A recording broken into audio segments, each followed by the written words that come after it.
So we're talking to comedian Mark Riley, who's going to perform at the Jam and Jest Fest, the 2022 Jam and Jest Fest. That's this Saturday out at the Oakholm Brewery in Brookfield with a couple other comedians and some live music and some food trucks and fresh beer and the whole deal. And Mark, thanks for coming on, man. I appreciate the time. Oh, yeah, no worries. Thanks for having me, Mike.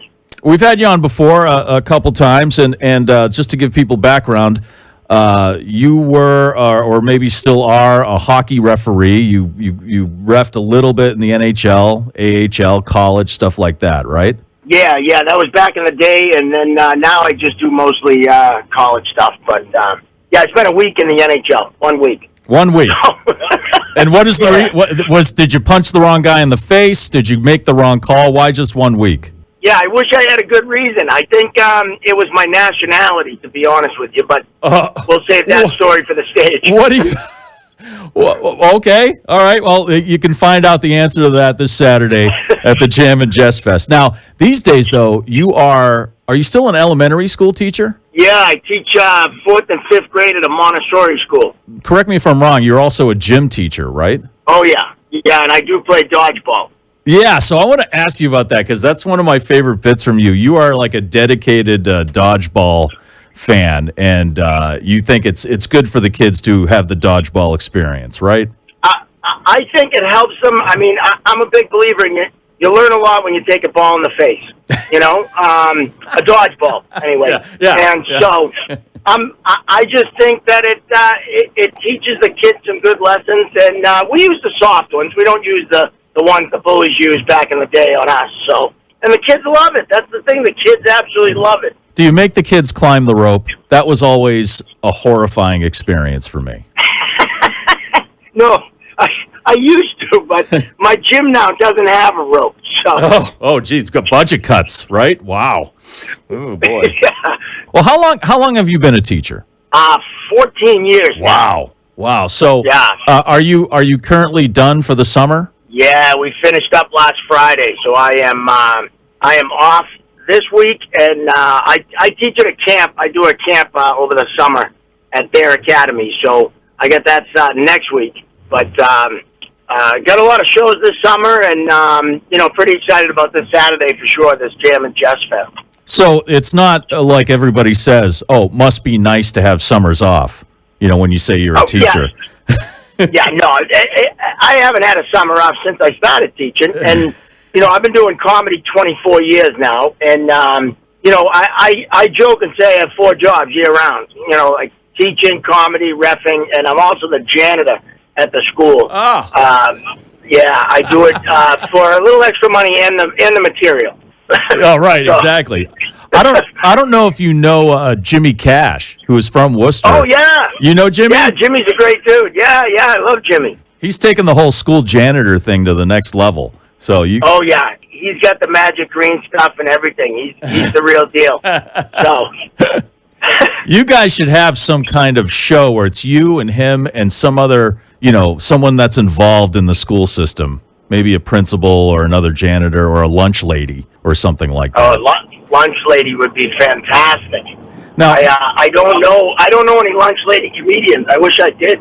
I'm surprised there aren't more with the experiences lunch ladies have these days. I would be horrified to be a lunch lady nowadays. You know what I mean? Like, yeah. With kids and how they are and all the gluten-free stuff and EpiPens at the ready, I wouldn't be able to do it. It used to be you could just walk up and they weren't wearing gloves and they'd scoop some brown stuff onto your tray and then scoop what they called some kind of vegetable, usually it was ketchup, onto another part of the tray, and that was it. And they sent you on your way. Now there's nutrition involved, and you actually have to have real food, and in the schools that allow the peanut butter still, you got to set up the leprosy table off to the side. And so, hope a crunchberry doesn't fly by on those poor kids. So it's got to be tough. All right, Mark Riley, one final question. I want to get your opinion as someone who has been involved in professional sports. You've been a referee, so you've heard some of the worst things, as officials always hear the worst things. Do you have an opinion on the Golden State Warriors and their fans and their moms and their wives and the players being offended by what they heard at the Garden while playing the Celtics? I can't even. I almost don't even have words. I mean, you're telling me that this team, none of them drop F-bombs on the court, and Draymond Green throwing double birds at the fans during the season, but now all of a sudden they're holier than thou. I mean, come on. Right. It's ridiculous, and the refereeing has been horrible in this final. I mean, both ways. I think it's been terrible both ways, although per typical, Boston kind of gets the short end all the time. And that's why we hate the world, as Bostonians. That's why it's us against them. I mean, we're the ones that beat the British, for crying out loud. We wouldn't have a country if it wasn't for us. So, that I think it's ridiculous. But I'd love to give a shout-out to my buddy Chris Rooney, who is reffing the Stanley Cup final. Wow. That's this week. He's my boy. He deserves it. He's the best ref, hands down, in the NHL, and he got the call for the Cup final, so I'm really proud of him. Who are you calling to win the Cup this year? The Avs are just too. I think the only way Tampa wins is if Vasilevsky, stands on his head, right? Because the Avs are just too good. But their goaltending is suspect, so it's going to be a great series. I think it's going to be really good, and and hopefully the Celtics can bring a championship home. I mean, I was hoping we'd win it so we could celebrate this Saturday at the festival. Yeah. Have one more thing to celebrate. But this Saturday will be a lot of fun. We got great bands, great comedians. The other comedians, we got a kid, Rafi Gonzalez, who is, for my money, one of the funniest kids. He's out of Springfield. We got a national artist too.